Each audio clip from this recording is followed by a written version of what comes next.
What's up guys, Tim from Sports Game Mode HD and I'm back on an episode of the San Marino Challenge. We are still obviously in Serie B, just finished the January transfer window, second season now in this challenge.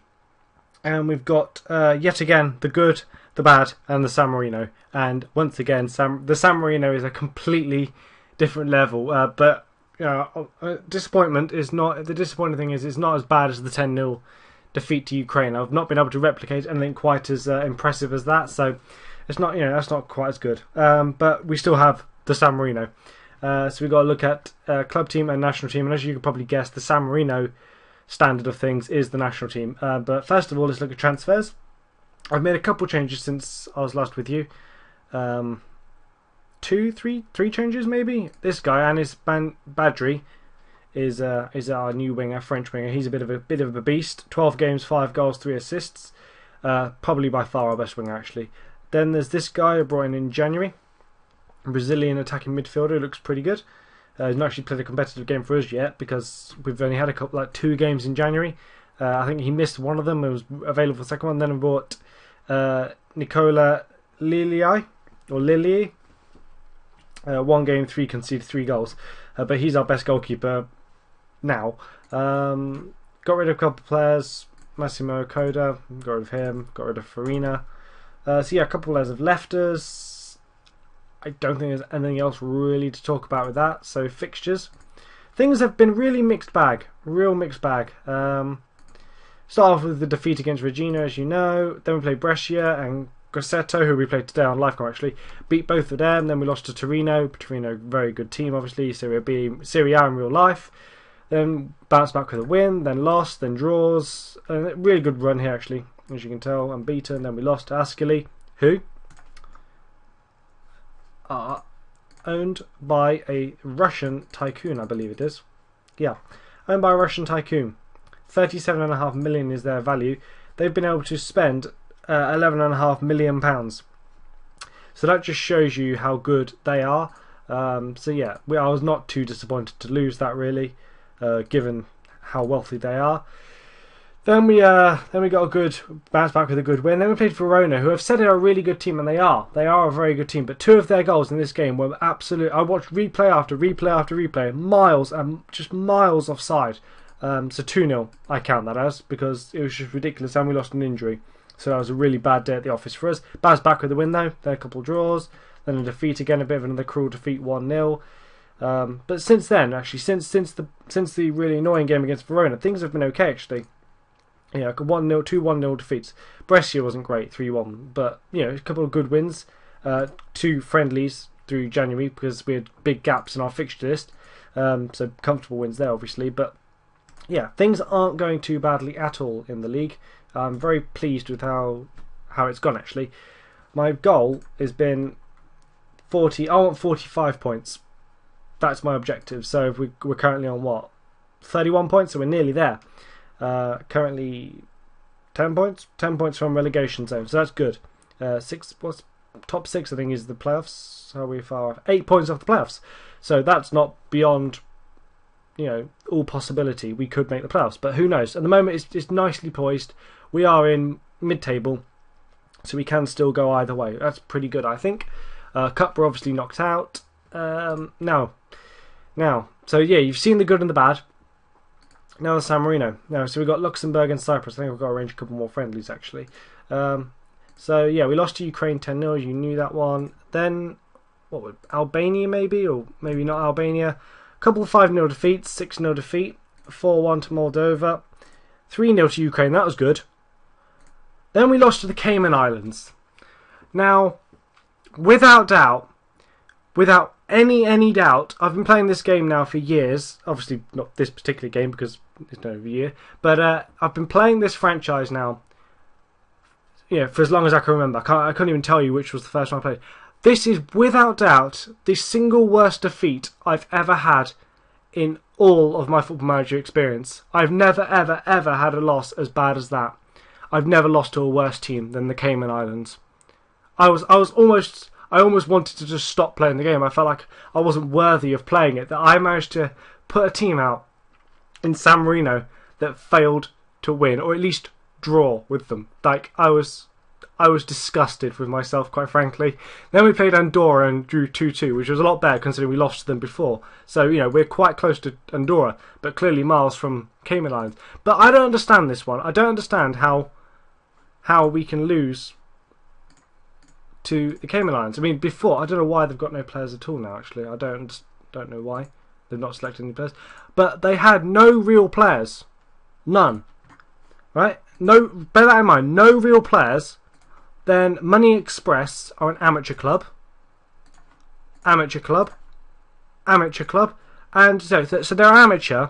So it's highly unlikely they're going to have really good youth facilities. So they're not going to be able to produce really good young players, are they? And they're playing in an amateur league. So the standard of players the Cayman Islands must be able to select from must be terrible. A lot of our squad comes from the youth academy of San Marino, right? Who are San Marino team, by the way, who play in the Italian division. And I've got, what's our academy settings like at the moment? What's it like? Basic youth, average training, adequate junior, fairly basic youth. But that's going to be better. That's going to be better than what the Cayman Islands have got. So quite how the Cayman Islands are supposed to be able to beat us is beyond me. I mean, our team is terrible. Make no mistake about it. Obviously, 10-0 suggests that. But I don't understand the logic in how we are supposed to be able to lose to the Cayman Islands when they must be one of the worst teams, one of the worst teams there is in the world. Must be. I just can't see any logical reason why. I mean, as I say, it's the worst defeat I've ever had. Ever. And that is saying something, given that we lost 10-0, shipping 9 goals in one half. But to draw 2-2 with Andorra is really good. So we started the year and finished the year with 2 positive results. That's good. But yeah, that Cayman Islands, that's going to haunt me for the rest of my Football Manager life, I think. Players are going okay. Somebody asked in the comments before about Stefanelli, and he was only on loan with us, so he's gone back to his parent club, and he's still he's still not amazing, as you can see. 16 games, 1 goal international wise, 7 games, no goals. What's his record in terms of domestic? Played 1 game for us, did okay apparently, 7 rating. Doesn't play for Crotona, so yeah, he's not great. So we're not going to be really. He'll still play for San Marino, but I've got no plans to bring him back to the club team anytime soon. Hopefully Luxembourg and whoever else will play. Was it Luxembourg and Cyprus? Cyprus will get beaten. Luxembourg, I hope we've got a chance. Maybe we'll see. With regards to our rating, 208 in the world, which is a little bit annoying because that's really low, obviously. So today we've got. I don't see that improving anytime soon, actually, quite frankly. So today we've got Grosseto, I think it is. And I don't know, I think they're quite low down the table, I believe. Yeah, 18th in the league. So yeah, we should have a positive result today. So I think I've changed the formation since I was last with you. It's now 4-5-1 with Gabriel playing in this anchorman role, which has proved quite vital, actually. Because it just allows just another player, it's almost like the Claude Makelele role, just shield the defence sort of thing. And it worked quite nicely. The issue I've got is my strike force. I just can't settle on a striker that's scoring goals. I mean, 7.2 rating is not too bad, obviously, but his goals, 9 goals, again, that's very good. That's good, but it's not consistent enough. That's a real problem, I find. Consistency, goals, strikers who can score consistently is very hard to come by in this level. Actually, I find in any level, which is why they're so valuable.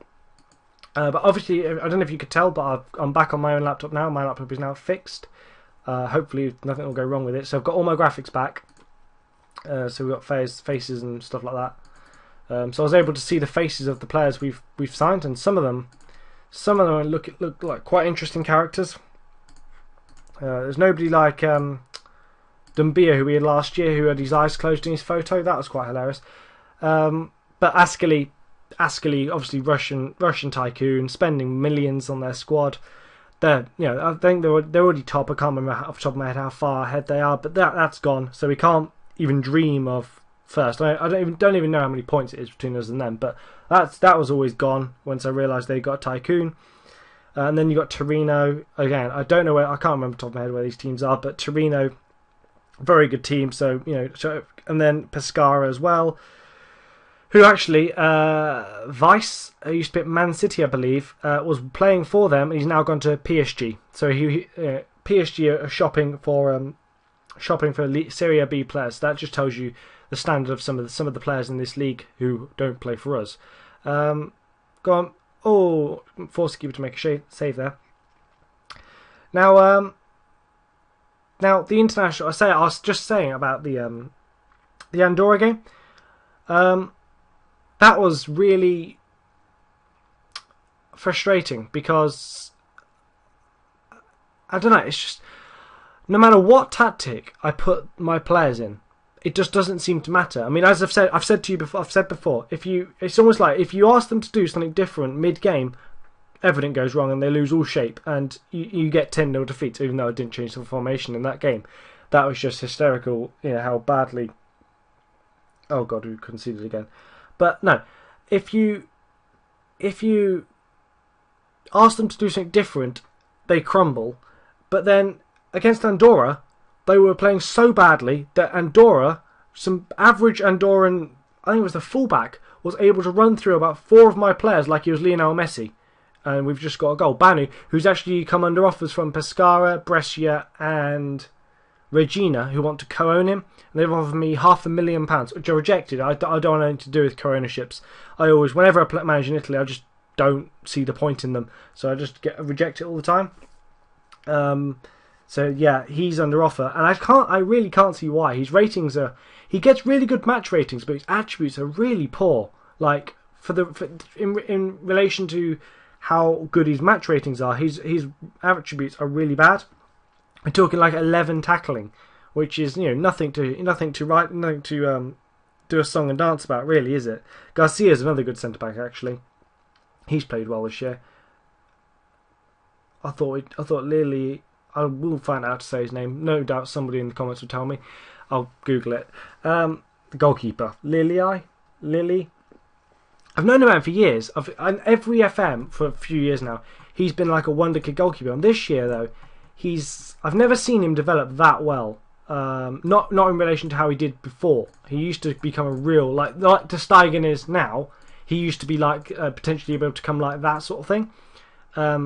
So he's not. I don't think he's that good this year, but he'll be good enough. Certainly good enough for us on loan for a year or so.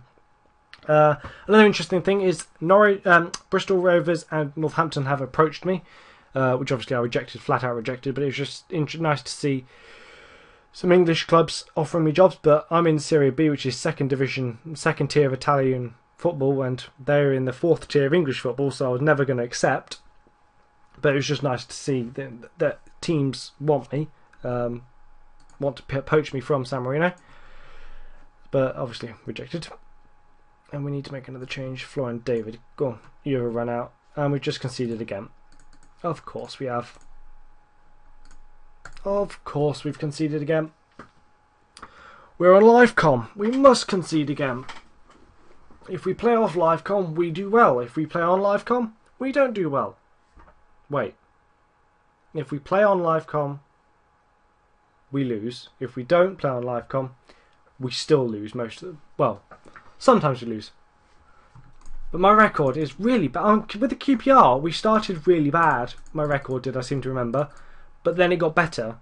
And now I seem to win quite a lot on Livecom because the team is very good. And then Pentagon, I think when I was with Yangdong Sunray, we started really badly. Then I had a couple good ones. Then we went to whoever it was. Oh, Gangs Over Grande. That was a good goal there by Garcia. Set pieces, I don't know if you can tell, but set pieces, 2 goals and set pieces today. They're big, I don't know what the word is. Very good for us. But then we went to Guangdong and we did, not Guangdong, then we went to Gangs Over Grande, we did well there. Then Monterrey, we did well there. And then Black Leopards, I can't remember. So yeah, I think, we start slowly on live comms. Start slowly and eventually start to become good again. But if we can draw this, I'm not too disappointed. Although we should be winning it because they are so 18th in the table. Oh, we're going to score here. Badri, attack. Go. Finish it. He's finished it. Good lad. I think he's finishing. It's only like a 9 or a 10 or something, that's 10 goals now he's scored. 10 vital goals. I say, I'm not disappointed with him at all. I mean, 10 goals is 10 goals. It's well done. I'm not disappointed, but I just want, everybody wants more goals. I want a 20 goal season striker. I want a 30 goal season striker, you know, so that's my only complaint. But another vital goal which could give us 3 points. Any potential against? No. 3 points instead of 1. Or none, it was looking like at one stage, wasn't it? That's a good win. So I thought we were going to lose when we went 2-1 down, but we come back to win. I'm going to say passionate, that was special. Well done. Buy yourself an ice cream. Well done. Garcia got man of the match. He needs a haircut. Go to your local barbers, mate. Right. So that leaves us where in the league? It's still 12th. Still 12th. 1 point behind Brescia. How many points off that? 5 points. No, they've got a game in hand. I think it is the top. Because it's all to do with the amount of points between different teams. Now I'm going to assume there's going to be fewer than 10 points between 3rd and 4th. So 6th is where we're going to aim for if we're going to try and make the playoffs. Well, obviously we're going to try and make the playoffs, but if we... You know what I mean. So he needs to go to the reserves. Do the press conference quickly. Great. Okay. Lovely. There we go. So we got now till the end of the season. Downhill stretch, we'll lose to Torino. Then we'll lose to Ascoli, we'll lose to Bologna, then we'll lose to Pescara. Probably lose to Verona again. Navarra probably lose to them. But teams like these, we should be able to pick some points up. So you never know. You never know. We could do it. We could do it.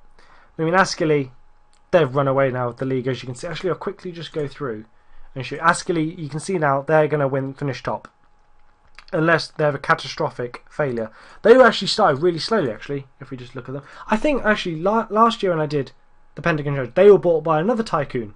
They seem to be bought by tycoons every time I do the challenge. Well, the 2 times I've now done the challenge, but they started slowly.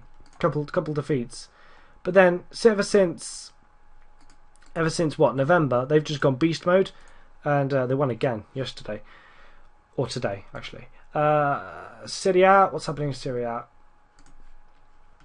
Napoli are top by 6 points, 7 clear of Inter in 3rd. So it looks like Napoli can probably win the league, unless Juventus can go beast mode and pull the 8 points back, which they probably can do. So we'll have to see what happens there. Premier League, Man City have won it now, more or less, you can say, unless Chelsea can catch them, which I highly doubt they can. Paris Saint-Germain, nope, Saint Etienne are top. Paris Saint-Germain though have gone mental transfers.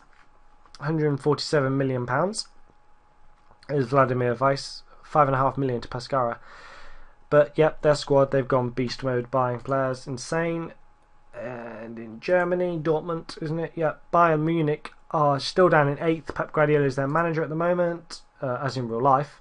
Spain, well, soon to be in real life. Barcelona, top of the league, miles clear of Real Madrid.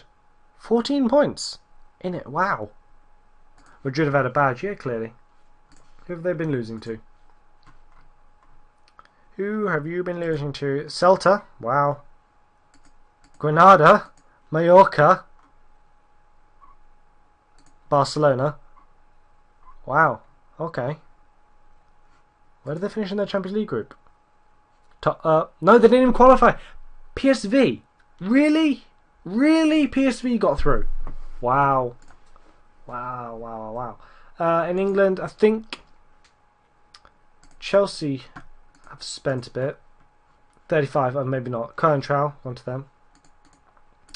Among others. Man City, I don't think have done a huge amount. 67 million, yeah, but I don't think. I mean, Dede, Hatem Ben Arfa, Pjanic, not huge, like not Paris Saint-Germain wise spending. Man United always seem to buy a lot. What have they done? 65, similar sort of thing to PSG. Man City, sorry. David Alaba in January, quality player. Bernard, £35 million. Wow. Okay, right. I'll come back at the end of the season, hopefully bearing the good, the bad, and the San Marino again. I don't know how it's going to go. Obviously, we've had a mixed bag up to this point, so we'll go a mixed bag again, no doubt. So I'll come back at the end of the season. Leave a like on this video if you've enjoyed it, and I'll see you guys next time.